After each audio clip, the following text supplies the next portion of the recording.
Blake's Buzz Live.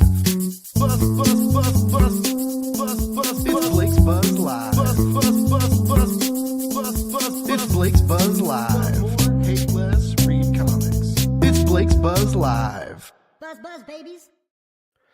Buzz, buzz, babies, and happy fucking Monday. It's over, at least, right? It's been a day, and I guess we're competing with the Met Gala right now. That was some smart planning on my part. But hey, like, would you rather watch a bunch of rich people in fancy dresses, or would you rather learn about some cool comics with me and my guest tonight, Mr. Keith Foster's in the house. Keith is a writer, comic book writer, a musician, a podcaster, and a co-owner of one of my favorite boutique indie publishers, Invader Comics. And I'm not just saying that because they hired me as their publicist. I'm saying it. That's why they hired me as their publicist, because I love their comics so damn much. Keith, how you doing tonight, bud? I'm good, man. You know, like you said, it's Monday. This probably works best because I tend to have a voice that projects. And I blew it out working amazing Las Vegas this weekend. So yeah, it was a convention. It was a fun convention. It's always cool to talk to people that love comics. And, here I am talking to someone who loves comics and, people who are probably checking it out and also love comics. Well, how could life be better? So you were at just the regular Las Vegas Comic-Con was this weekend? Yeah. I don't understand the Vegas landscape. I live in California. I thought it was like the biggest comic convention in Vegas. It's the only one that I'm aware of, but is the one that's, the biggest. It's by there's a company that's like the Amazing Company, and they used to do a bunch of shows in the West. And now I think they only do two. They do one in Vegas and one in Honolulu, actually. Oh, wow. But they run a great show. It's awesome. Like Vegas, Vegas is known for certain things to people all around the world. But there are also plenty of people that like live in Vegas and they work in Vegas and they live their normal lives in Vegas. And they also happen to love comic books. So yeah, that's my third time doing this show. And I love it. It's a great show. They turn out, especially Blake, for comics writers, which I think is great. Yeah, this is the second year in a row James Tynion has been there. I was randomly placed across from Garth Ennis last year.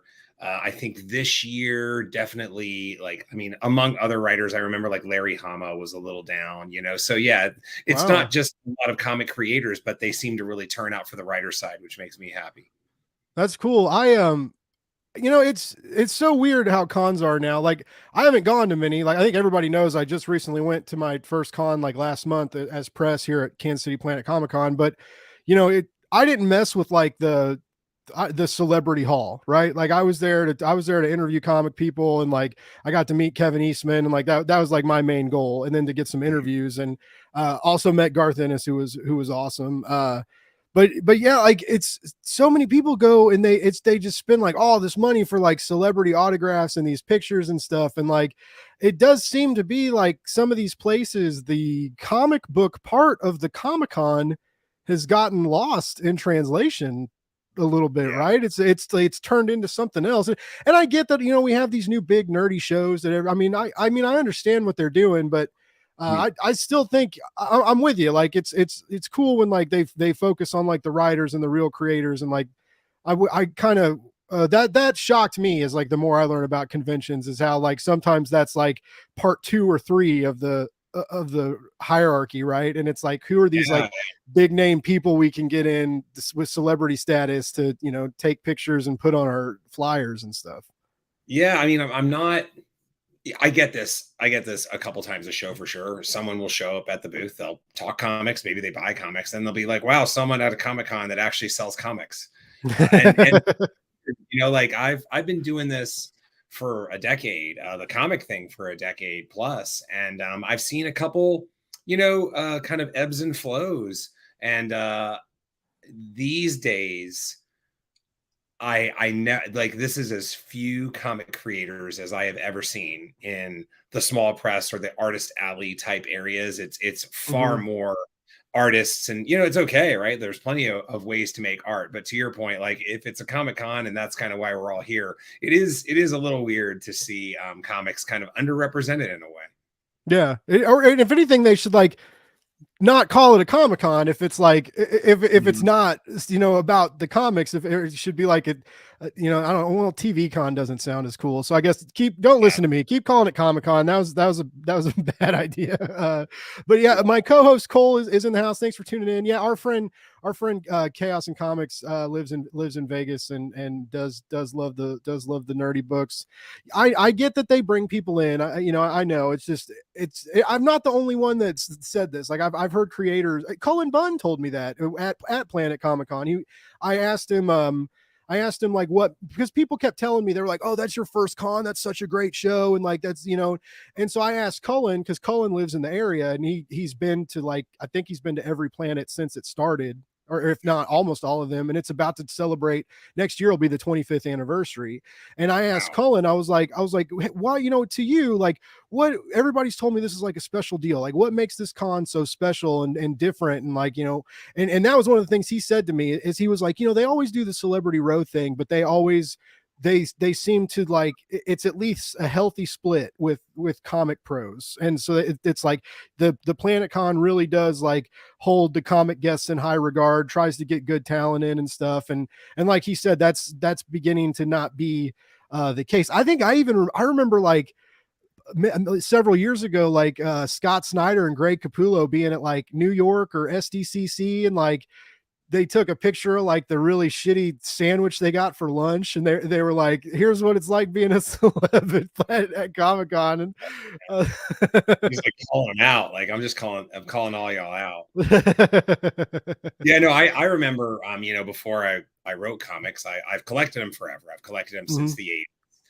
I remember the comic that, like, first got me to love comics, and I remember going to, so I'm not much of a celebrity autograph person either. If I met the right creator, I'd probably be tongue-tied. But in terms of, like, mainstream celebrities, probably not, but I remember I met Jeremy Bulloch back in the day, Oh, cool. And yeah, that was awesome. I mean, that was clearly, like, the aughts sometime. I don't know when. And I remember paying, like, some outrageous sum of, like, oh my God, do I really want to spend like $20 for a Jeremy Bulloch autograph? Like that kind of thing. Oh my God, today, who knows what that would be? I mean, I know the celebrity prices are, like, so high. Yeah, it's I mean, I spent a ton of money at Comic-Con, and like I gave Kevin Eastman's booth a whole bunch of it for, like, I paid for a selfie, and, like, I got some signed and remarked stuff, and I was like, that was like a childhood hero. Like, I had to go all out. But yeah, if I would have done Celebrity Row, like, I would have not been able to get a lot of the cool sketches and stuff I got. Promiscuous Time Travel, thank you for tuning in. The woods we are talking about tonight, actually, thank you for bringing that up. We already got sidetracked. We're off to a great start on this wonderful Monday. Keith has written a very not frightening at all comic. I'm just kidding. It's absolutely fucking terrifying. It's called Animals, and it's the woods that we are in is there's no lions, there's no tigers, but there's some bears and some wolves and some coyotes and some elk and things that maybe shouldn't scare you. That do end up scaring you, because in this new narrative that you got live on Kickstarter right now from Invader, it's one of two issues, right? It's going to be a 2-issue miniseries. Yeah, it's going to go 2. All right. So the animals are coming back, and they're not even. It's not just like they're coming back to life. They're kind of coming back for revenge, it seems, on the trespassers of the men and women who should not be in the woods. And their eyes glow, and the art is creepy, and yes, like my buddy Ronan says, and it looks dope. It's so cool. One of the things I'm learning, the more that I learn about you guys, which is cool, because I have access to that folder now with all your wonderful comics in it, right? And I can just like dive in and experience these crazy worlds you guys produce.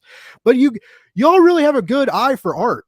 You kind of go out there and you go off the wall, and it usually pays off, right? I really dig that. What's your process on that? Like, when you were developing Animals and you wrote the script, like, did you know you wanted this kind of like painterly style, or did you just kind of stumble across Ed's art? How'd that happen? Yeah, I mean, that's a great question. I think is it possible to kind of merge both of the things you just said? Like, yeah, you're the star, baby. You do what you want. Yeah. I mean, Invader gets artist submissions, and so we get all kinds of artist submissions, and I have comics in my brain, and animals was just something in my brain. I like this idea of writing this story, but I know the one thing I knew is it's not going to work conventionally drawn. Mm. It just won't, right? I needed to feel creepy and atmospheric and strange, and have the art add to the strangeness of it. And one of my just absolute favorite artists is Bill Sienkiewicz, who I think is unbelievable at that. And so when Ed Condon's stuff came across, and it had just like this gonzo, Sienkiewicz, but with like drawn over characters, and there was a scribbly feel to it. He did these demo pages, I think, of something from Hellboy. And I was like, man, this is like really, really cool. And I think this would be a great fit for the book I want to do. We made contact, we started making a book, and and there we go. We have issue 1 done with Ed's art, with the stuff that's very evocative and atmospheric and creepy.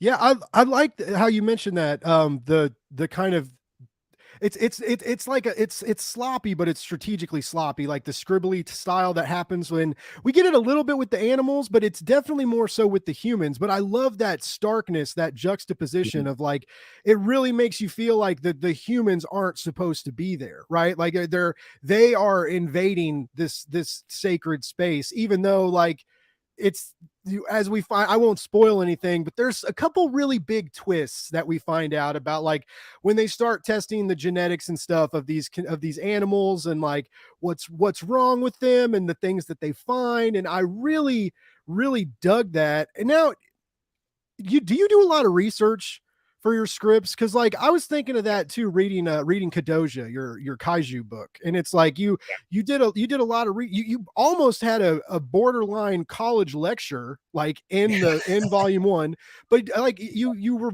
very well versed in like snake deities, and then like the back when the continents, the whole deal of like the continents separating and spreading apart, and like very knowledgeable of this stuff. And the way you were able to script it out too just gave the characters a lot of agency. But I mean, you had this like, I know my shit vibe. And I kind of feel like that too with like the stuff we find when you start talking about the genetics and like these vets and doctors like looking over the animals. Like, I mean, you feel like a well-researched writer.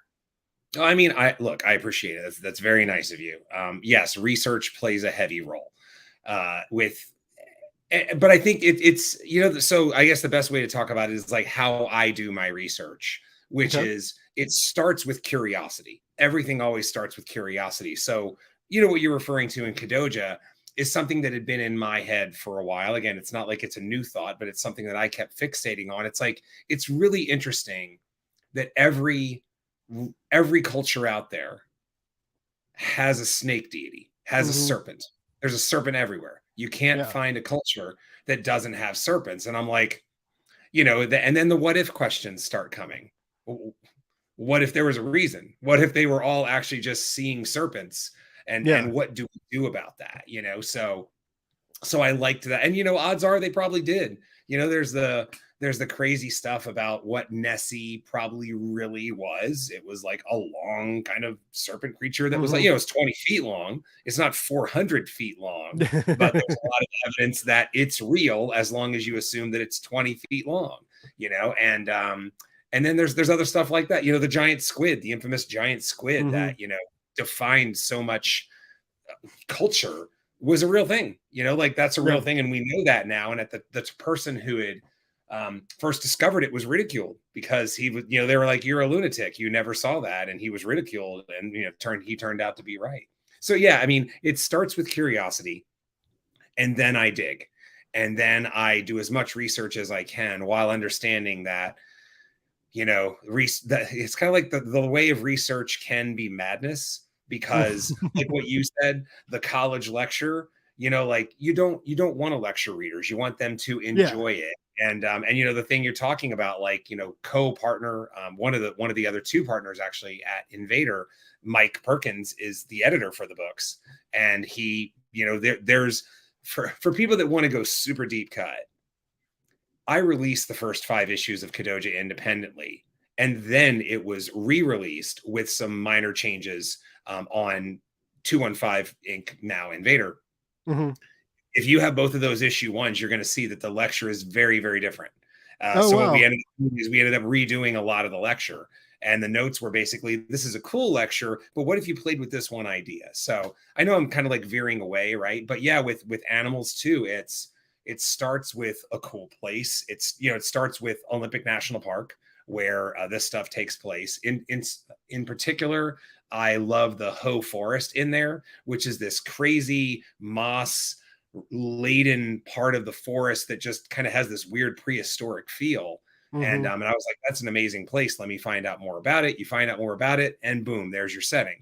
You know, you do some stuff about animals, and you're like, okay, you know, what can I find out here that might fit a story? And then, you know, the more you research, the more you hope that you find that good thing, and then you spin out on it, and you make your fiction kind of flow out from that one thing. And, you know, for me, that's how I like horror. You know, I always, and I think that's what Animals is too. It's Animals is the beginning of something. You know, Mm-hmm. it's that moment when you're walking down the street at night and something unusual happens. It's the uncanny, right? It's Yeah. this idea of like something being out of place. And that's always been the way I like my fiction. It's always been the way I like horror, where it feels like really, really natural as opposed to sort of fantastic, you know?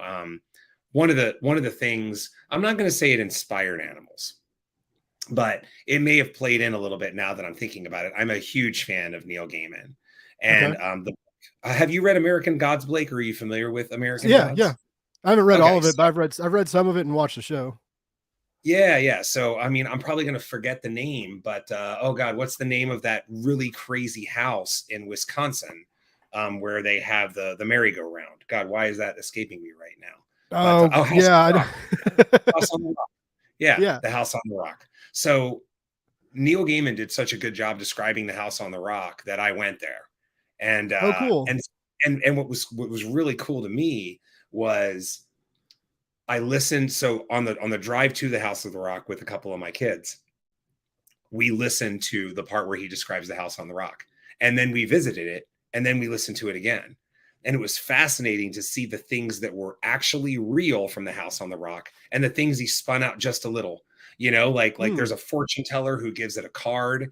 Everything about that fortune teller is real except the fortune, which is important to the story. So it ended up being like a really great way of unpacking, you know, this part where reality and fiction were, to me, perfectly married in this uncanny intersection, and figuring and actually seeing how he did it, kind of unpacking the recipe. That's so cool. Yeah. Neil definitely inspires. That's he's he does that a little too easily. It's kind of aggravating. You know, Yeah. we keep talking about this awesome book. I guess we should probably bring it up and show the folks. I'll just starting off with just the happiest, most pleasant imagery that you can find. It's such a gruesome cover. That you know that's part of the direct market cover, a little snippet of it. But yeah, just shy of 50 backers. Coming Yeah. up on that that $1,500 stretch goal. And then got just over a week left. And you know, for a 2 week, this wasn't a 30-day campaign, so I feel like you're doing pretty good. Yeah. Now speaking of like here's that full cover of the direct market. Oh man, Hmm. what a great piece. And that's Carlo Romero. Um, Yeah. and speaking of like visiting places, like have you been to Olympic National Park, or like I have not. So that's the one would place you where I actually, go? Like I don't know if I would go now after reading this. Like I would be I would be like, I know this isn't real, but like I don't know. Like I feel like every twig snap and leaf rustle would be, I'd be like, you know what, there's that heart attack I've been waiting on. So like, yeah, I will see. You know, like it's funny you say that. I think I would. But I'd probably hedge my bets and go during like the daytime or something. yeah, Um, right. Like not and no night yeah, excursions. yeah, I did that. I did something similar with that because I've actually written a novel and I'm shopping it around right now. And it's set in a very interesting location like this, like a location with a lot of natural creep to it, Oh, a lot of cool. natural creepy to it. And I did go there. I had to make kind of like my pilgrimage to the place that I had only known about through reading, and went there, and same thing, man. It actually lived up to billing. It was quite creepy, and I'm very happy that I did not stay the night there, so yeah, it was great. So yeah, would I go? I think I would, but I'd probably just do like a day hike and then get the hell out of there when the sun is. And then here's our first glimpse of that of Ed's art, which is just it's this he's a digital artist, but it's got this like oil painting vibe to it. Everything has really frightening teeth and eyes in this book. I just want to like everything's teeth is just like way scarier than it should be, I feel like. And the eyes glow, and I just love it. I love this vibe, and I love how textured it all is. And then here's like what we were talking about, that juxtaposition between like the people, the humans, and the nature. Like you can it's very stark how much they stick out in the foreground. And then yeah, it just gets brutal and bloody and mean. So we got the glowing eyes, and this part of the comic is so good. This bear is like stalking people, and it's like it's almost like mocking and stalking like simultaneously. Like it's messing with them, and you as the reader, like you feel that paranoia. You feel like that you're like looking over your shoulder while you're reading, even though nothing's behind you, but you and Ed produce that vibe. Like there's so much tension and weirdness throughout this, this like what, almost 30, right at 30 something pages. Yeah, I think 31. Yeah. And so you guys do such a good job of just making us feel wildly uncomfortable, and which is good, right? That's good horror. You gotta manipulate your audience. You got to keep us on edge. And then, the mystery, like the breadcrumbs you feed us, I love that. It intrigues me. I've said this before, like how you have to, the give and take between your audience and the creator, and how you have to give us just enough to keep us interested, to keep the pages turning, but you can't give us too much because you don't want us to figure out the mystery. And it's just like, like it becomes like a really intense game of structure. And so like, you did a really good job on this. And then speaking of good job, we got another Daniel Crossier cover, which you guys have been doing for your Kickstarters. You've been hiring him to do these Kickstarter exclusive variants. And this one is, I mean, he's this guy too. It's just like, I feel like every new cover he does for you guys, he knocks it out of the fucking park, like over and over again. But yeah, again, with like the teeth and the jowls and the mouth, and it's like the muscular, like the red muscular tissue, and then just the red and blue. I love it. It's so much like this comic book, imagery you just wouldn't expect, eliciting emotions from you that you wouldn't really expect. And then here, I know this is what everybody's always interested in, is the cost, right? And I always think Invader is very fair, and there, so you get the digital for $6, you get the physical for 11. And you get stuff, right? Yeah, you get you don't just get the physical, you get a book plate. You can see the book plate there. So like, a metal bookmark. And then the reason that there's a little music icon there is because I've been writing comics for over 10 years, but I've been doing music for over 30. And and so I do soundtracks, me and I get band members. We're sort of semi-permanently retired, if you want to say. A band that I've been in for like 30 years. But yeah, I still know the guys, and we just drop some tracks and make music that we hope fits the book. And it's great on its own, but it's also great to listen to as you're sort of experiencing the interiors of the book as well.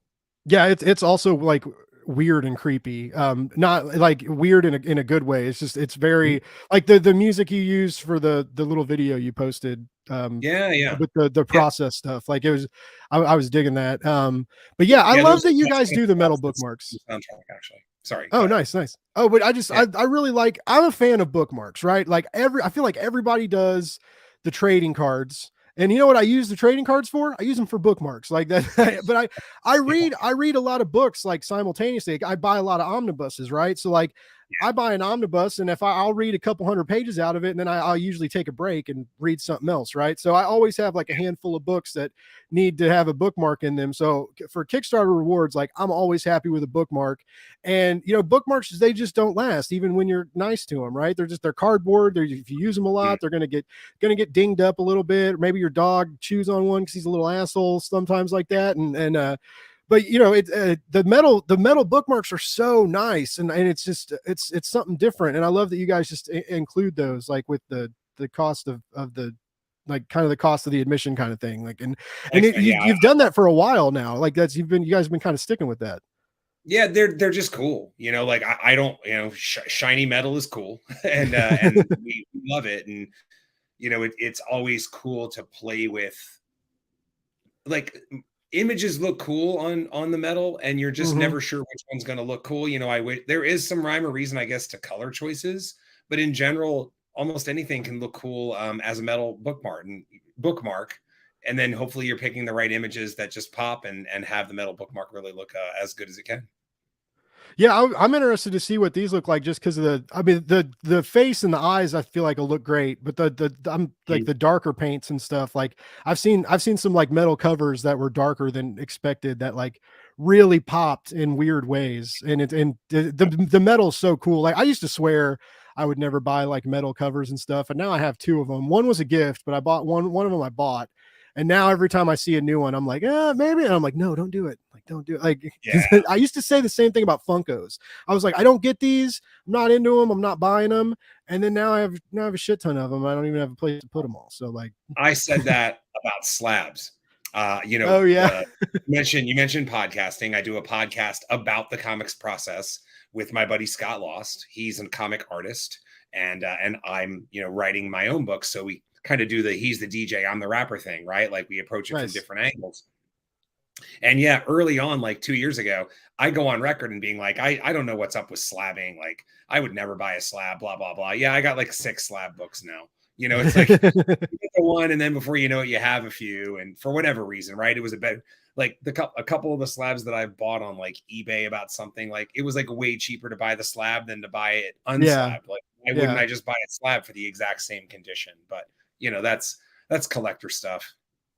Yeah, that's one thing I'm glad I haven't gotten into yet. And I mean, it intrigues me. And then I've got a Neil Adams sketch cover that I would like to, but you know, like you have to send it to the other slab place, because no one was there to like verify it when he drew it and stuff. Yeah. So like, but then I've also got like I've got the Ultimate Fallout for Miles Morales' first appearance, and which I probably should have sold last year when it was really hot, and I waited, of course. But yeah, so I've got a couple books that like I should probably slab, but yeah, I don't know. That shit's weird, and comics are already expensive. I can't get into more expensive. Yes. Like I'm already at that part where I'm like, okay, what kind of comic books do I like? Oh, the most expensive ones, the $100 omnibuses, the big hardcover. Like, you know, that's what I buy a lot. And, you know, now I can't add more to that. I need to stay in my lane. But yeah, here we got coming up on some of these tiers that include your previous work. I really dug Kadoja, so I really recommend you know, some of you guys checking this out. This is the physical package with Kadoja, which is 29 with volume 1.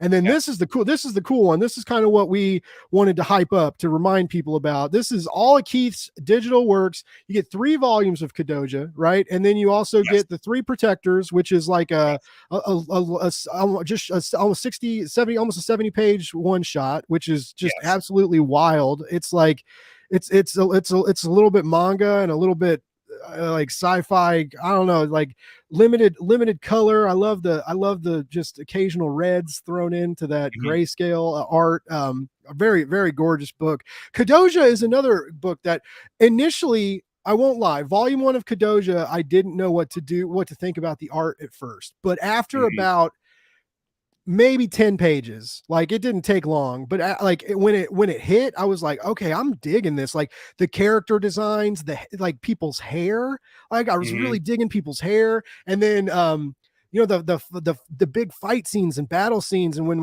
we see the kaiju, it's not a traditional kaiju story, right? Because it's you know, we made this monster, it's a robot kaiju monster thing that we lose control over, you know, and should have never been made. Why in the world does the world need something like this, right? And then I love just the clusterfuck of it all, because in volume 1 is like, we can't deal with this monster and that we made, and then all of a sudden another monster appears that we didn't make. And then all this other crazy stuff there's like some cultish Lovecraftian weirdness going on. There's a lot going on in this kaiju narrative, and you guys can get all of this. And this is some great fucking comic books for $31. And like overseas backers and stuff, like you don't have to pay shipping for this. Like you get all of that delivered right to your tablet. It looks beautiful digitally. All of these books look great on the tablet. And that's I mean, get the physical copies, of course, and also like that Kickstarter exclusive cover and the bookmark is great. But if you're a digital person or you just need a good deal, like the Keith's Collected Works is I don't know a lot of better $31 you could spend. I mean, that's like a Get Stone Taco Bell order from DoorDash after they charge you out the ass, you know, for a few extra tacos. Like double it up and do both, man. Do that and then do that. Yeah. And when you read digital comics, you can eat your tacos while you read them because you can wipe that shit off the screen. Can't wipe it off the page of the comic. Not gonna mess this thing up. Yeah. But yeah, I'm really glad you guys included that bundle. That was cool. And John, thank you for tuning in, bud. Always happy to have you on the show, or both on the show and in the audience. We just appreciate you. And then we got the cover set if you want to get like everything, and they're doing a metal print. That's what I bet looks really good. I bet that metal print is jaw dropping. Just like it's got the right colors for metal. I feel like those purples and reds, and it's just bright enough to like glimmer. Those red eyes, will probably haunt you. Yeah. Like some of my favorite metal stuff is like that contrast. Again, I haven't seen it in metal yet, but if you have like a lot of dark and then you have some colors that pop, it makes it look really good. And then you got the one-on-one, and then so is this like are you doing one of those things? Like would you help? Like, would you look at a script or what? Yes. Like, what's your, okay. Mm-hmm. So it's like that kind of one-on-one, like review kind of scenario. Yeah. I mean, nice. Like, so I feel, you know, everybody feels like they have credentials, I guess. But I mean, I did like 3 years at the UCLA Writers Extension. I've like workshop stuff extensively, including my own stuff. And, you know, like that is what they say about, you know, writing and doing workshops, you know, get in peer groups. Mm-hmm. Review each other's stuff. And I had a great line from my mentor a long time ago. He said, you know, people go into workshops thinking it's when what their stuff getting workshopped is the most important one, you know, like the other ones, like blah, blah, blah. But when I get workshopped, that's the most important thing. Yeah. And what you find is the one that's actually the day you enjoy the least. Yep. And when you review everybody else's stuff, you get just as much out of it as, if not even more than when you review your own, because you just have these open eyes, and then you can see them do something. You're like, wait a minute, I do that, you know, and sometimes you need that distance from your own work. So anyway, so yeah, if that's the kind of thing people want to do, again, we have a treasure trove of, I like to think, information on the Making Comics podcast that people can do. But maybe if they want something, you know, more specific, like tell me what I can do with my comic, or talk about whatever you want. I'm a huge basketball fan. We can talk basketball. So yeah, you know, it's your choice. That's cool. I do like this, that I do like that people do this. I also like that I am better than everybody, and I get to have you all as guests on my show and not have to pay for it, which is nice. But no, it comes with a cost though. Cause you know, I do like research, and I gotta dress to impress, you know, and I got, I can tell I don't get to just show up. But no, I'm with you, man. Everybody makes a joke that I always bring this up. I made a joke that we should do a drinking game. Anytime I mention my MFA, we should drink. But I was in an MFA program, but I missed that. I missed the workshop. Like I miss having that. And I know some people like stick together after those, you know, after those like educational, you know, paths, and like they'll email stuff back and forth. But it does kind of get, you know, it's harder to keep that up when everybody's moved on, especially when you're not in the grad program anymore. Some of us, you know, typically have to go get jobs. You know, we're not able to, like, you know, tutor on campus or something for enough money to live on and just focus on school and things like that. And then so, you know, people get busy, people grow apart. But yeah, that workshop is a really cool element to these writing programs. And totally also agree with you that, like, yes, getting your own work done is awesome, also nerve-wracking too, right? Because you're just like, you just have to sit, because you're not allowed to talk, right? You sit there and you have to, like, and if people don't like it, and then they constructively tell you what doesn't work, right?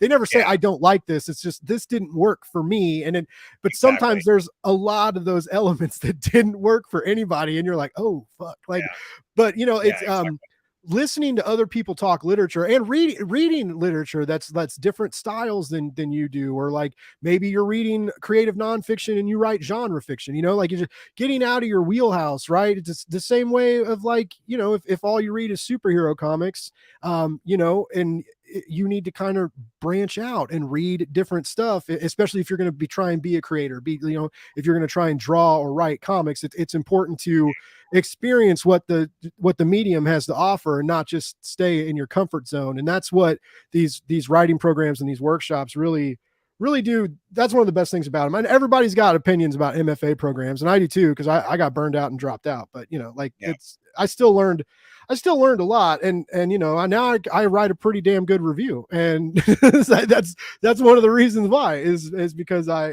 was trained. I did want to make one note about the Zoom thing, that if people want to do the Zoom, I just want to let you know that there are no promises that I will wear a black heavy metal shirt and a tan Kangol. You might see that picture and you see me right now and you think, my God, this is all he ever wears. It's not true. It is one of my favorite looks. but I'm just saying I make no promises is all. All right, yes, but there will be clothes, so, like, don't get any weird ideas. Oh yeah, gentlemen. Like, well, and I love extreme metal, so I own many black t-shirts, so they are kind of a staple of my wardrobe. Yeah, I've always worn black t-shirts too, and I've always had dogs, and it never made sense why, because it's just like you just the dog hair is always a prominent on display. And then sign up for this life. Yeah. And then I like this too, this wraparound canvas that you guys are doing too. If you got some extra bucks, like the wolf pack picture, I think that's pretty sick. And that was something like, I mean, we know how Kickstarters go. These last couple tiers, they're just something like, what can we do that's cool that I can offer? I can't draw, so is there something that we can put up there that's a neat option? And for the canvas prints, the idea there was to come close to original art. There is no original art. It's all digital. And when something's all digital, what can you possibly do? It's like, well, we can put up a couple things where we'll take, like, it's a maximum of 3 backers. We're going to take 3 separate pieces of art, and then people can just have one. And then that's it. Like, no physical things will ever be done again, because again, it's, we work in a digital world, and it's rare to see physical stuff. Sometimes I'll have an artist do a cover, and then they'll be like, hey, and this little bit extra, I'll send you the original art. I'm like, oh my God, that's original art on paper and everything. How great is this? It's novel now. Yeah, it is becoming, more rare these days for sure. And then we got the stretch goals, so everybody's getting a print. We got that. We got the bonus backup story is what we're working on now, and that's 8 pages. Is that right? I think it's 7. Oh, 6, 7, something like that. Yeah, okay. What we're doing is that's so Carlo Romero, who does the newsstand cover, he recently completed a 7-page backup story, because we didn't want timelines to be a concern. Like, the initial design was for it to be part of Animals #1, but the whole point of getting the work done was, don't worry about time constraints, just do it when you feel. And so he gave it to me finished a couple weeks ago. And so what I decided to do is, on my mailing list, if people sign up for that on my website, like, the first 2 pages have already come out. So every month we're going to drop, a couple pages, and then, it'll be done at some point. And then, later in time, if we get to this stretch goal, then it'll be something that I put into an extra PDF digitally, and people can take a look at it. And it adds some stuff to the animals world that I think is beneficial. It's like a real story with like real stuff in it, if that makes sense. Like, You know, Yeah. sometimes backup stories can be a little like disjointed or something like that. And Yeah, it's like, like a Marvel tie-in for the big summer event. You're like, I didn't really need this yeah, for $4. exactly. Yeah, like the best way of putting it is this is like true canon. That's this backup Nice. story, like a legit thing. And then the $2,000, that's gonna be like is this an Invader bundle, or are you guys partnering Yes. up with other people? Okay, that's Yeah, yeah. cool. And then this is what I was interested in, like cover upgrade. Are you talking like spot gloss, or like what kind of cover Yeah, upgrade? I mean, I'm not sure exactly. We know it's going to be a nicer stock, a nicer paper Okay. stock, and like familiar. I think I can't remember if it's like through their Black Label line, but like DC will do this, or you know, I'm a big fan of what's it called, Nice House on the Lake, and so with Ooh, a lot of yeah. those DC books, you could get the regular old newsstand, or you can get the one that's like pricier, but like you know, a thicker Yeah. stock. It's like card stock cover. So yeah, that's what we would do. Everything would get the neat like card stock upgrade for sure. Nice, nice. Well, I hope you get there, because like I said, I really do like this book. I wrote a review, and the book just impressed me.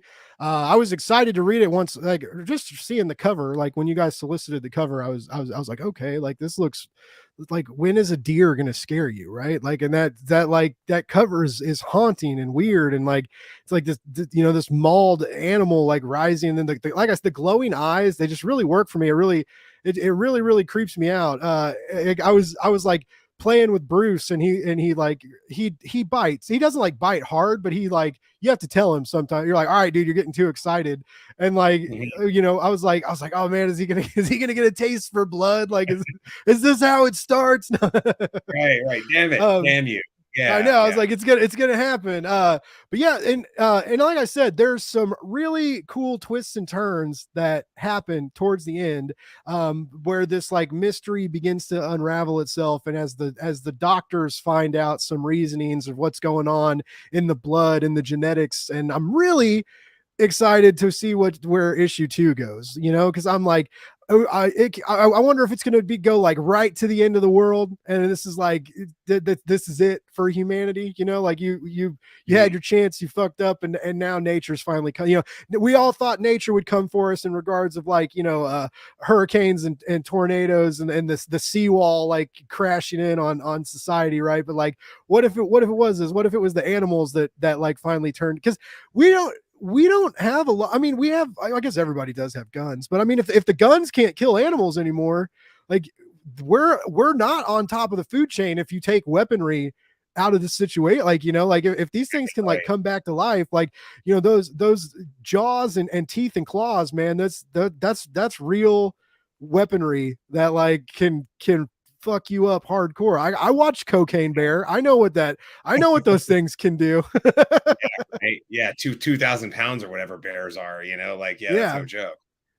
And they look, you know, they look like they want. I always get a kick out of those like those Russian TikTok videos where they're like hugging the bears and like wrestling with them, and they're like in their kitchens in their house, and there's this fucking brown bear in there with, and I'm just like, what is going on with like? I mean, I think it'd be awesome, but I would be the guy, just like I really want a pet raccoon, right? But I would be the guy who like adopts a raccoon and then gets rabies while I don't have health insurance anymore right now. You know, like that would be my luck. I wouldn't get the Right. cute cuddly raccoon that like holds your hand when you're watching movies that you see in the internet videos, right? Yeah. Yeah. I would get this rabid fucking animal that I get this great idea to save. Which is I hope you should do, if all this goes successful, like next campaign, if you do another one shot or another like spinoff, you should do like a rabid raccoon story. Just take the cute out of them, man. Like Yeah. Nothing's turn them safe. into Yeah. I'm thinking I'm coming little for all your savage food. ninja beasts. Yeah. Exactly. Exactly. So now are you an animal guy? Like, are you like cat dog person? Like, what do you have Yeah, animals? I owned cats for a really long time. Okay, When I met my wife, they had a dog, so now I'm a dog person. You know, so nice. yeah, yeah. I mean, I know I had this line a while ago that like when you say you're a cat person, it just means you like cats more than dogs. When you Mhm. say you're a dog person, it means you detest cats and everything they're about. So yeah, I mean, I'm pretty flexible, right? Like I've had cats, I've had I have a current dog right now. She's just a little thing, but that kind of ties into my thing of animals too. That like I will never own a dog that weighs more than like 20-25 pounds because Oh I yeah. I need to be able to manhandle that animal. That's a hard rule for me. Yeah, I've had two English Mastiffs in my life, and Oh my God. the second one Hercules, when he was healthy, he was 223 pounds. But I Oh mean, my just like of like a snuggle monster. I mean, like he was like yeah. scared of. We had like we adopted this like little runt pit bull, and dude, she used to boss him around. Like she like owned the house, and he would just like do whatever. But yeah, he would like lay on the couch and like take up the whole couch, like stretch out and just be like this. He used to get real excited when people came home, and he would kick the door, like the glass screen door. Dude, there we thought he was going to break through the glass sometimes because he would just wham, and like you'd see the glass flex, and we'd be like, Hercules, no. Like, and Yeah. his tail was like right at nut level. So when he would get real excited, like if you weren't paying attention, like dude, he'd ball tap you, drop you on the floor. Again, not meaning Yeah. to, Yeah. just like, but yeah, Yeah. You got having a big right. Yeah. dog is Exactly. is totally different. But yeah, now I thought the same thing reading this too. I was like, man, like what if you had like, like a big German Shepherd or like a big Rottweiler, and like I'm thinking like, because Bruce is nuts, but he's 50 pounds, so he's mid-size, right? But he's Mhm. wild, man. He's like, he's just always cracked out.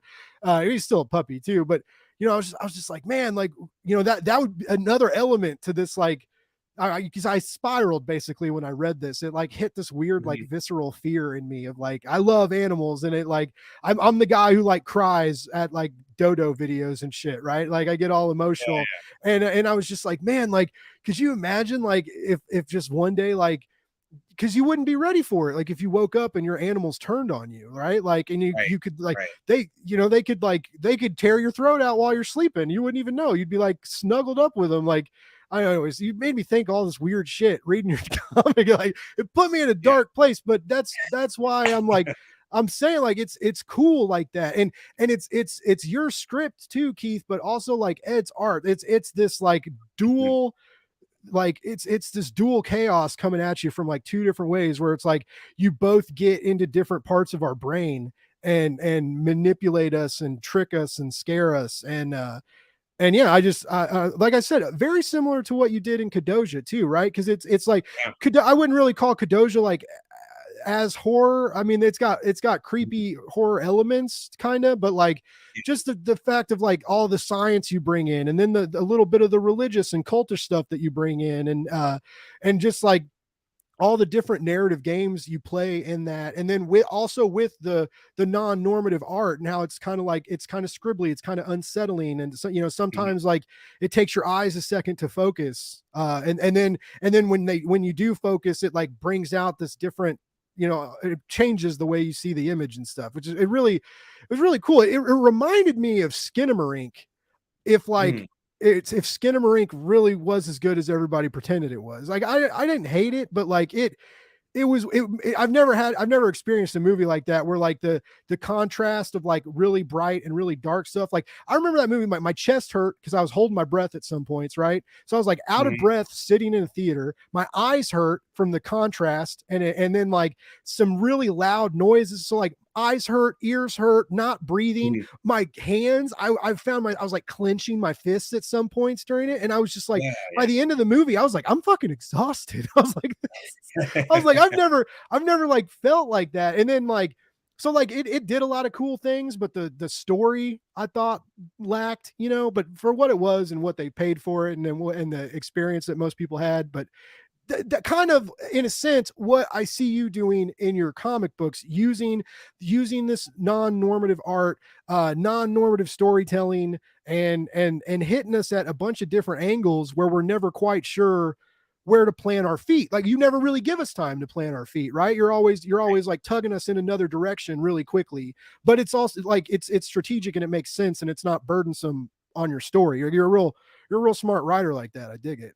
Thank you. I mean, I appreciate it, and to kind of like touch on what you were just saying, but you've also hinted on earlier, you've used words like wild and weird to describe the Yeah. stuff that I've made, helped make with artists, and it's like that's exactly what I want. You know, like when we first saw, you know, a fun thing in Kadoja 1 in volume 1 is that the back covers to the old issues, which are, you know, collected in the back of the book, right? It's Rory when he's clean. Like Rory could have been clean. We could have made it clean, but we didn't want to.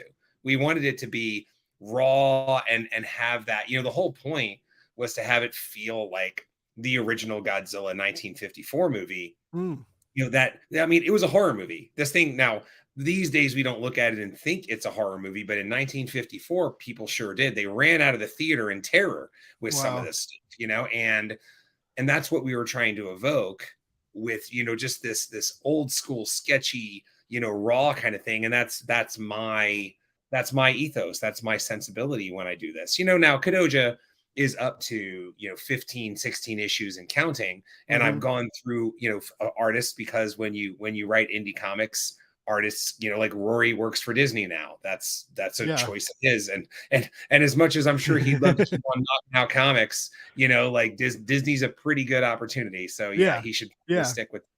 And so I've just gone through a lot of other artists, and they each bring something different. But yeah, with Rory, I love that it's raw, it's evocative. I gave Sam Keith comparisons way back in the day. That was the vibe that I kind of got in volume 1. And yeah, same thing with animals. I appreciate that, you know, you see that disorientation, that rawness, that purposeful kind of basement tapiness that I am going for, because I generally don't like, you know, my favorite comics are a little nasty, right? A little dirty, and maybe sometimes a lot dirty. And so that's the thing that I like doing. And here we are. That's a good segue. What is like some of your favorite pieces that you bring inspiration from, or some of these raw dirty books that you read and left you with this sense of like, I need to fucking make comic books, and then not only make comic books, I need to like start my own press and just really go all in, because everybody knows, watch the fucking news right now, owning an indie press is the easiest, most lucrative field in the world, right? So I mean, you got to really love this medium to do what you guys do at Invader, which is another reason why I love you guys so much. But like, where do you find inspiration from? Yeah, well, I mean, I think in this case, it's a bunch of different places. You know, I'm more of a novel reader. I'm a novel reader and a comic reader. Okay. And so for me, you know, again, Sandman is a great place for inspiration. I love that book. Current comics, I mean, I love, you know, Nice House on the Lake is fantastic. Although, you know, you're not necessarily going to see the influence there. Sienkiewicz, you know, I think I mentioned that one before. But in terms of like comics that maybe informed who I was, you know, Sandman, obviously, maybe I just mentioned that, who knows? But Sandman's awesome. Black Hole was amazing. You know, I love Black Hole. You know, I don't know, like something I like thinking about. I'm going to go old school, okay? And one of the books that really got me to love dark comics was actually Batman. When I was first reading comics, there was this really cool 3-issue run. I think it's Batman 452 through 454. It's a story arc called Dark Knight, Dark City. And it involves the Riddler, I believe, like going full like demon, like he gets obsessed with like this demonic kind of scripture book, and you go through that. And like when I first read that, it was like, oh my God, that was great, you know. So that was something that I really loved, you know, when I was coming up through it. But I also like stuff that's like, I think I have it over here. Yeah, I've got the hardcover right there. I love AD After Death. That was by Lemire and Scott Snyder. Yeah, that was like a good mixture of prose and sequential art too. That was a beautiful book. Exactly. and just totally weird. I could totally see that you would like that a lot as a prose writer, and just you get fucking weird in your books. I can totally see that. Yeah. From, I mean, comic wise, From Hell, Swamp, the Alan Moore run on Swamp Thing. Yeah. Those are some of my favorite things. Well, I mean, those are good gets right there. I'm still reeling from being unemployed for a few months. Right. And I was talking the other day about how I was like, you know, what's cool is like the when you're not nervous about being unemployed, it's cool, right? Like to get that time off. And I really did get to focus on Blake's Buzz, and I got very, very lucky. And like I'm doing social media managing now, and I'm helping you guys on publicity, and I'm doing some freelance work, and which is just like, it's so weird how that all kind of just serendipitously happened. But like when you, that freedom though, like that, there's like a small point where you're like, you did the right thing and you left a toxic situation, right? And you got your bank account hasn't yet turned into dust. And so you get to kind of just enjoy it for a very, very brief second. And then before the fear and what if stuff hits you, right? And it's just like that moment, I don't know. It felt like I got to like read some new comics and like experience that. But long story short, Alan Moore's Swamp Thing, the Absolute editions went on sale the other day, and I was like, God damn, I was so mad, man, because I was like, old me would have been like ordered, boom, and then now I have to manage my finances different these days, right? But yeah, it's I've read about half the run. I get about halfway through the run, and it's not that it's bad, or it's that I get distracted, usually because of interviews and review like deadlines and stuff. And I have to, the stuff that I want to read, I have to, put down and pick up a lot. And for some reason with Alan Moore's Swamp Thing, I get about halfway through it, and then I lose track for a couple months, and then I restart it. And I'm like, I'm going to start fresh. And then the same thing happens. Like I get into it, and then I'll be like, oh, I have like 2 weeks of way too many interviews. So I just like, I don't know, I'm like cursed. I can't finish this run for the life of me. But I feel like that's just because life wants me to have these Absolute editions to really like get it. Even though I know a lot of people got mad at them because they changed the coloring. Which I'm not a purist like that, right? Like I can appreciate that, but like I have like an old 1980s leather bound Watchman that was in a slipcase from like Graffiti Designs, and it was like the first time Watchman was collected, and I bought it on eBay, and it like the slipcase was scuffed, and I got it for like nothing. And and it's very cool, and like it's old, right? So the pages are like yellowed, and the coloring's very muted compared to like the recolorings they've done now. And I've read Watchmen both ways. I've read it the original way, and I've read it with like the new hardcovers and the new coloring and stuff. And like, I mean, they're both useful, but I guess I'm just not one of those nerds that gets angry at everything, right? I feel like no one can win anymore. Like no matter what we do or what comes out or however great like Andor is, people are still going to be mad at Star Wars for whatever reason. Like it's just like everybody's just always mad. Like they changed the color of Swamp Thing, or like now it's on glossy pages instead of newsprint, and it's just like, I don't know, man. Anyways, but yeah, I don't have time for that. Yeah, exactly. It's like, who does? If you like the old one, go on eBay and buy the old one. Then exactly. Like there you go. We're all our problems are all solved. So yeah. But yeah, I still remember the first time reading that like weird hallucinogenic sex scene though with Abby, and like when he like grows the gourd and she like takes it and eats it, and I was like, this is so intimate and gross and weird, and just like, oh man. And then like the spiraling, like the big splash pages, and it's all like it's so like it's like a LSD trip kind of. And it was just like, I was like, man, shit, I'd eat his fucking gourd too if that's how it was going to play out. Like you usually got to pay a lot of money for that. But no, I'm kind of with you. Like I do read a lot more modern stuff, but we don't get a lot of that anymore. Like that old school Sandman, just like that like slow, methodical, poetic pacing where Neil had all the time in the world to tell the story he wanted to tell, right? And I feel like so many, even if you're like hot shit, if you're like Tynion or Tom King or whatever, like maybe you'll get 12 issues on something if you're lucky, but like after that, it's kind of unheard of, like unless you're on Batman, like I guess Spider-Man too. But well, and then I say that, and Jason Aaron just wrote like 70-ish. All right, and Chip wrote a bunch of all right, so I'm wrong there. There are still some long runs, but it still feels like it's all mini maxi series basically, and it's just always they always want to like cut it off, and it's, you know, we just don't, you know, we definitely are never going to have like the Claremont age of X-Men again, where people have like decades of writing under their belt and hundreds of Yeah, issues, which I don't yeah, know. That may be a good thing, like maybe a healthy medium between that. But you know, it's cool to go back and check out those runs and just see like what all a creator can do when they really get the time to do what they yeah, want. And to segue into my long-winded deal is why I like Kickstarter and indie comics, especially people in positions like you and like what Invader is doing, where you really get to handpick your creatives, you know, your what stories you're going to do, how, you know, how long you're going to stay in that story, whether it's 2 issues or an original graphic novel, or like with Kadoja, you're what, 16, about 16 or 17 and still going. I know you got yeah. Tony Gregori doing the doodles for you these days, which is awesome. I love that guy.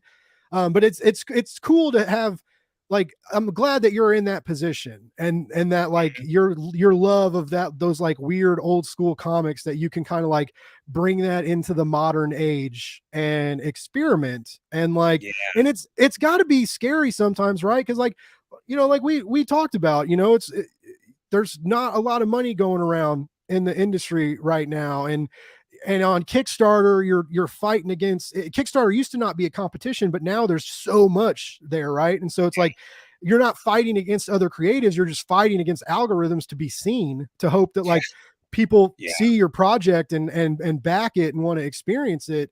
Like what keeps you going, man? Like when you like, you know, we such a bummer about like Aftershock, and I had friends lose their job at IDW, and it's like such a bummer that these big places that had big comics, you know, especially IDW, for since I was a kid, right? And like and I've enjoyed like over 200 issues of the Ninja Turtles from them. And like you would think, right, like the company that has like Transformers and Ninja Turtles and Sonic the Hedgehog, and so you would think that they'd be like invulnerable, right? But they're not. And so like what keeps you guys going at Invader? Like, and like, because you guys take, I know you don't have a big production, right? And so it's the 3 of you guys, and then you brought me on for some weird reason. But like you have, you know, you guys take big narrative risks. And we saw that last time with Darla, and that ended up paying, like, right, that ended up really paying off and being successful for you guys. But like, what, you know, what keeps you in the game? What keeps you guys? I mean, I know you all love comics, but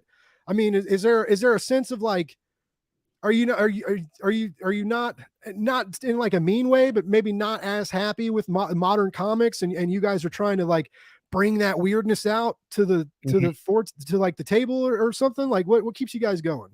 Yeah, I mean, I think it's that oh, you know, I can't remember what author it is that deserves the credit for this quote. I think I've heard it attributed to a few different people, but it's, you know, you make the book that you want to buy. You know, you make the book, you go somewhere, what books aren't on the shelf that you want to be there, you make those, right? And so, you know, for me personally, which also applies to Invader, you know, like the books that I write, that Invader makes, I like to think they occupy pretty unique places in your brain, on the shelf, on that shelf of the world, right? That there's so many stories out there and so many ways of telling them, so many stories to be told, and so many ways that haven't been approached yet.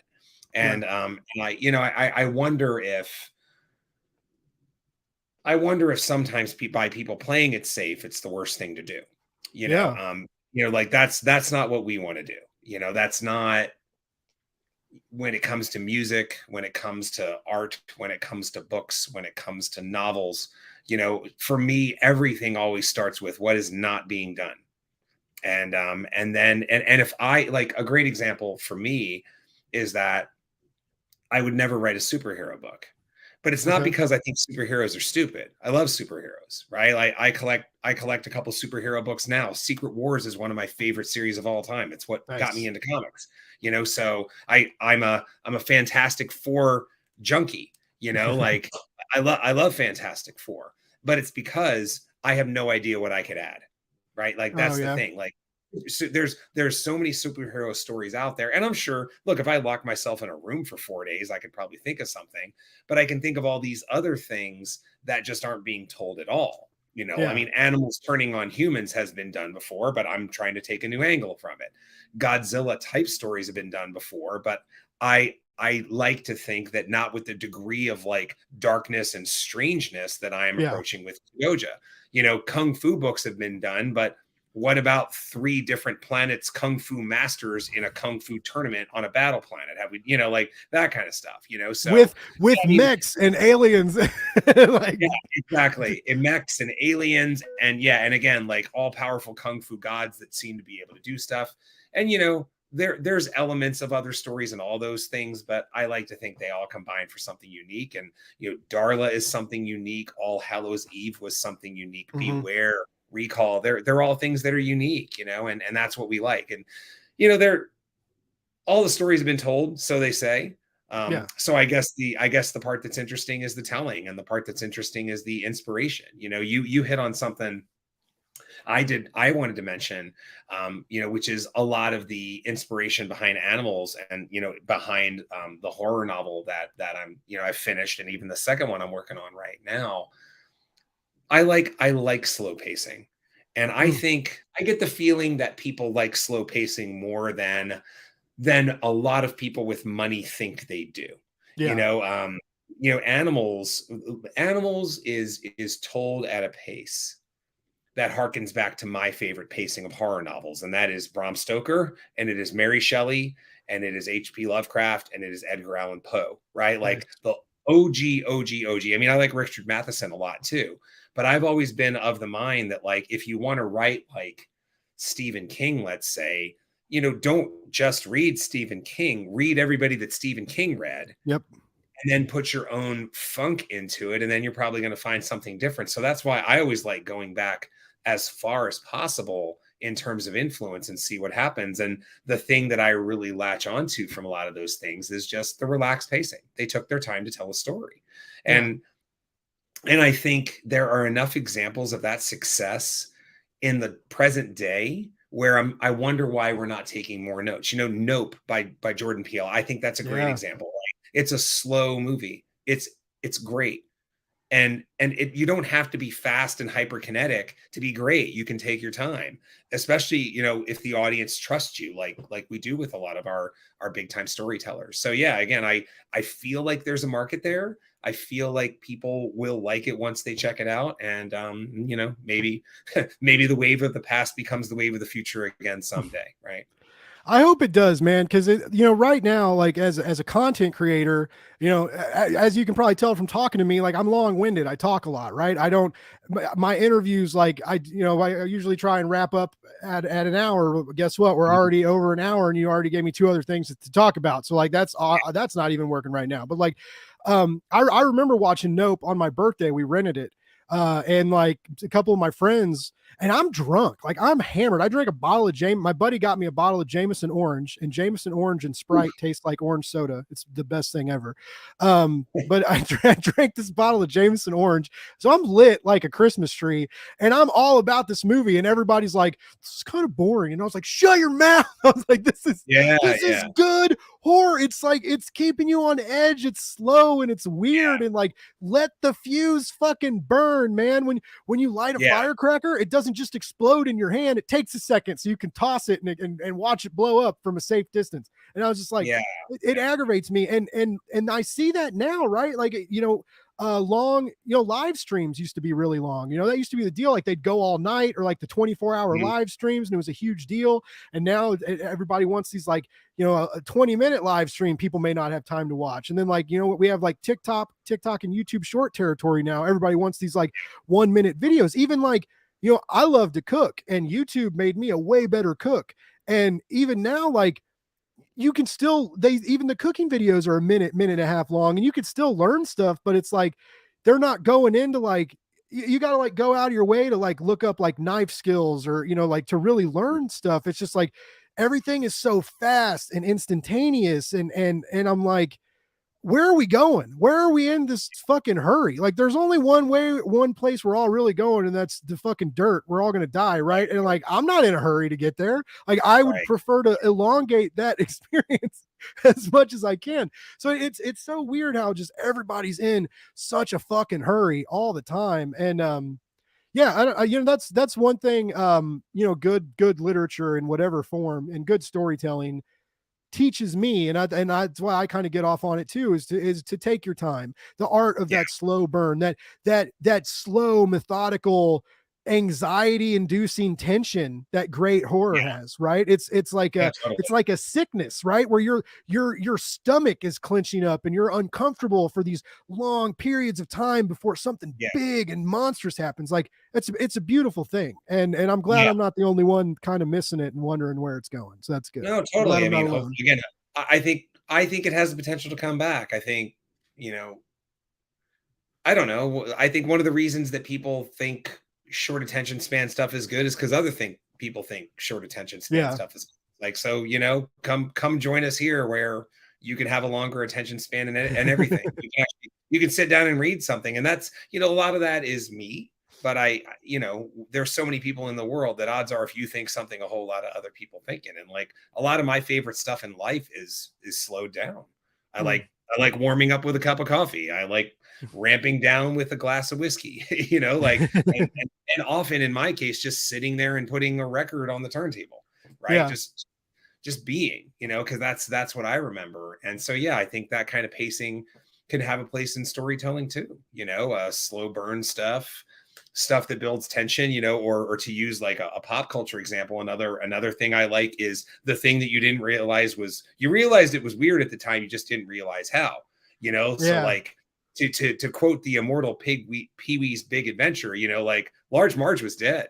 Like it was weird when it happened, and now it's even weirder because she was a ghost, like that kind of stuff.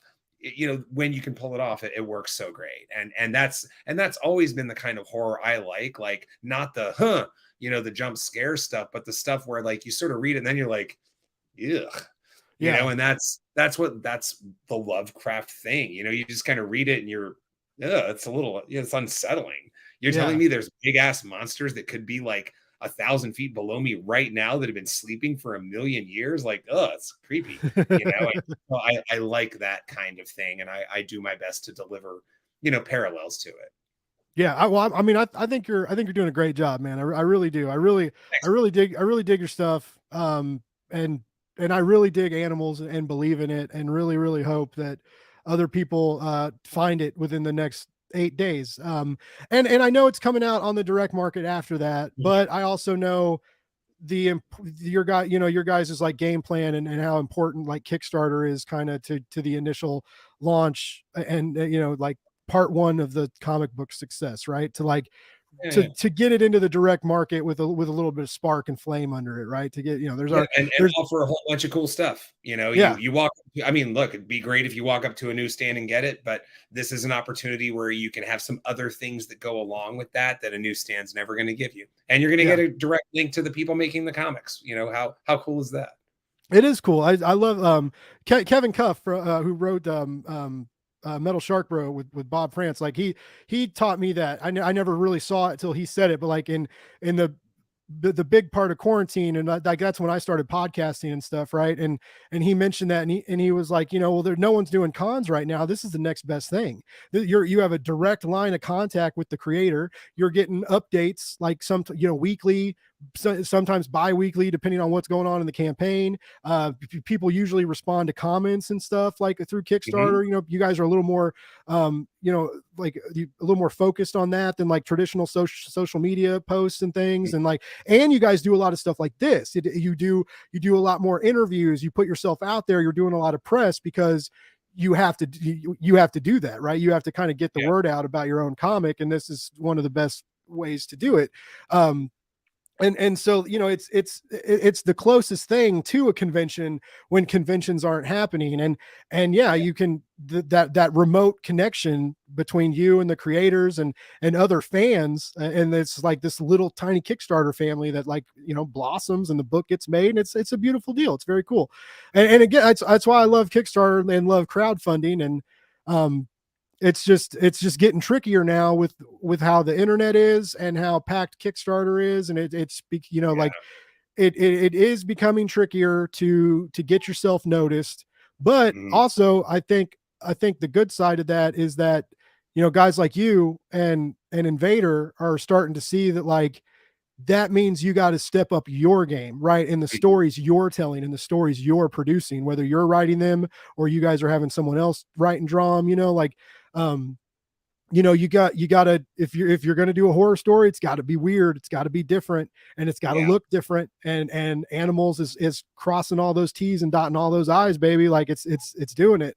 So, that is one thing that's good about the oversaturation of crowdfunding right now is like, there was already a lot of talent on Kickstarter, and now that talent is having to get like weird, right? They're having to like really step out of their box and be like, man, what are we going to do to get people to back this book? And like, where, we can't just tell these regular stories anymore, and it's just like, because there is a lot of that on Kickstarter too. It's like, because when anyone can make a book, it's a beautiful thing, right? But then a lot of people are going to make books that maybe weren't ready to make a book or didn't have the money to make the right book, and it ends up not looking that great or whatever, so that is an issue. But again, like, you got Invader knows the name of the game. You guys are on Kickstarter a lot, and you guys know how to do it.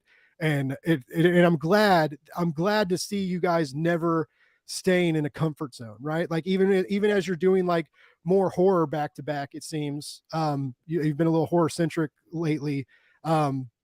You're still like, you're bringing in a lot of different elements to, like, no one comic is ever the same, and it's not all like slasher jump scare things that we've seen before. It's just like, it's unyieldy, like, it's right, like, it's hard to put you guys in a box, right? It's hard to put you in a category. And again, another reason why I love Invader so much, and the stuff you guys are doing, it's cool. And comic books need more of you guys. I do have one last question, like, because I know you guys, the three of you guys are real close at Invader, and like, when you're coming and like showing like, hey, I want to do this comic, I wrote it, it's really fucking weird, and like, and this, do the guys ever, is there ever any like, like, Keith, really, like, are they ever like try and reel you in a little bit, or do they like, or they like, spread your wings and fly, motherfucker, like, get out there? Here's a great way of putting it. I have not written. I know what's happening in Animals 2, number 2. Okay. I haven't written all of it, but a while ago, I was talking with Mike and Kevin about, so what happened was, without getting too much into like the process stuff, one of those twists that you mentioned, it was not there. And so we worked on it, and it was like, well, what if we did this? What if we did that? The three of us are talking about it. And then I put that twist in there, and I'm like, okay, well, if we put that in there, that's going to set up number 2 to be even weirder. Nice. Like, do we want that? Like, how weird do you want me to get? And both of them are like, you get as weird as you fucking want, man. Like, and I think that was what Kevin said. And then Mike may have done something like, the weirder, the better. Right. So nice. That's, we're definitely like-minded on that. I think the only time you're going to get a note is if it doesn't feel weird enough. If it's just kind of like, okay, well, this is it's a certain kind of story. It's a horror story. It's a sci-fi story. It's fantasy. It's action. It's whatever it is. But like, how about we amplify some of this stuff and go from there? So, I mean, I'm happy that I'm one of the people that's, checking out these books and making some choices on some kick-ass weird stuff that we can put out, and, some not so weird, but yeah, we definitely support, like, going gung ho for whatever angle you want to do, like, just push it harder. Nice. That's a good answer. No, I know I kept you over an hour, and I know you've had a long few days of traveling and all that stuff. But the polite podcast host that I am, this is the part where I like to. I know you've got a newsletter. I know you've got a website. I know you've got a podcast. So like, why don't you let everybody know like where the best places are to keep track of you and keep track of all this awesome media you guys are putting out? Sure. That'd be great. So yeah, I mean, I have a website. It's my name with an R. It's keithrfoster.com. And so, that's like a landing page. Here's the books I do. Here's a mailing list. And then it updates my posts and things like that. In terms of podcast, yeah, I co-host Making Comics with Scott Lost. It is a process, it's for, well, we're creators And that seems to be the people that like listening to it, comic creators or people that want to be comic creators or something like that. And that's easy to find. You just look up Making Comics on your podcatcher. You know, the big three tend to be Apple, Spotify, and Stitcher. We're on all three of those. Nice. And then Instagram, you know, like I try to post a bunch on Instagram. Obviously, a Kickstarter is going on right now, so that's going to be the bulk of the posts. But once that's over, I get back into sharing books I'm reading, or, you know, sharing a photo of something cool, or, you know, obviously sharing art from the books I'm doing or the books I'm working on or works in process, or, you know, any of that stuff. Right. And that's Keith_Invader. So it's nice and easy. It's my name and it's the company, Keith_Invader at Instagram. That's my social media of choice. I'm generally only on Instagram. Nice.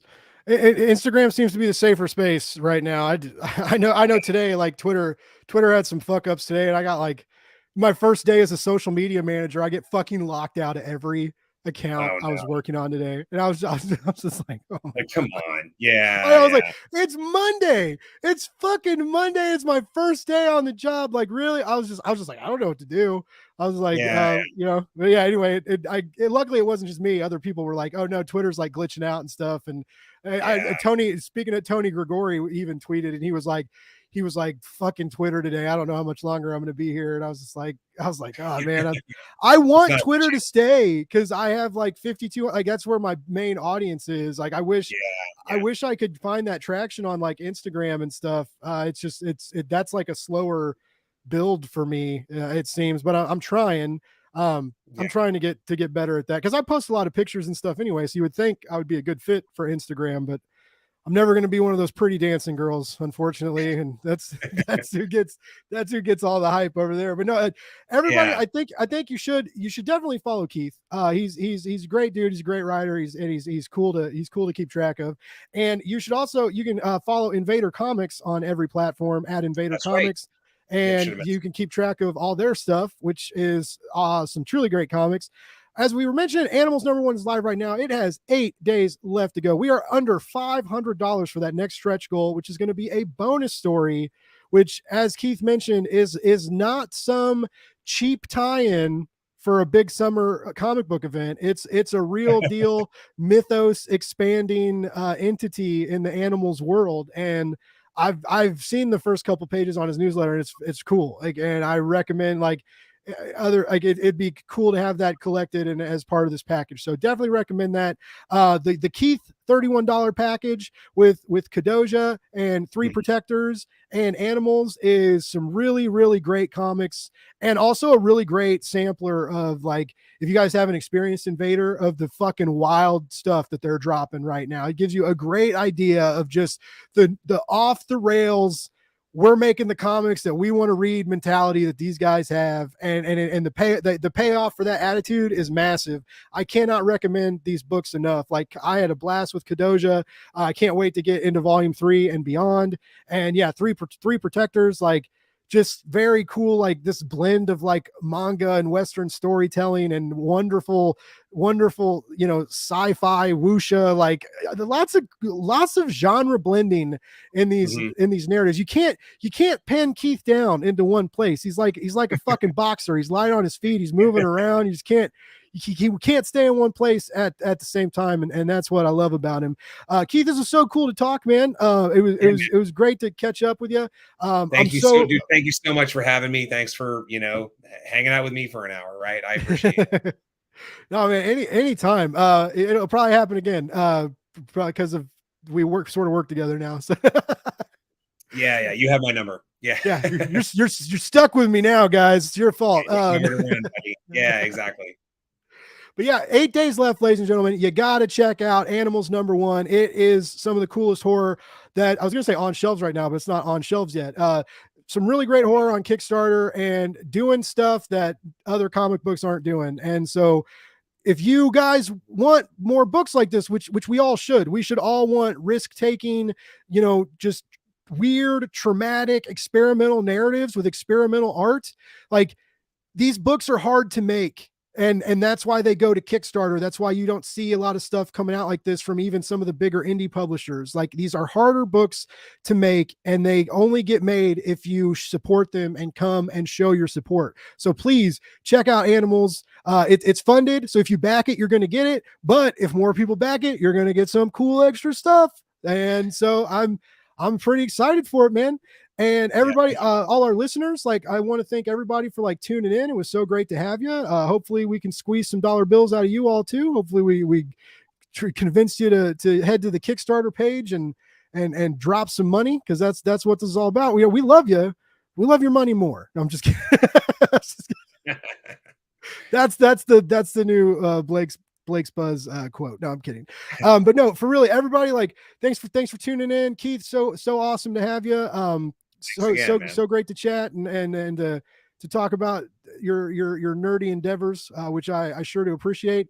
Everybody, love more, hate less, read comics. You know the deal. That's what we preach. That's what we believe. And Keith, unless you got anything else, I'm gonna say goodbye and play the music, baby.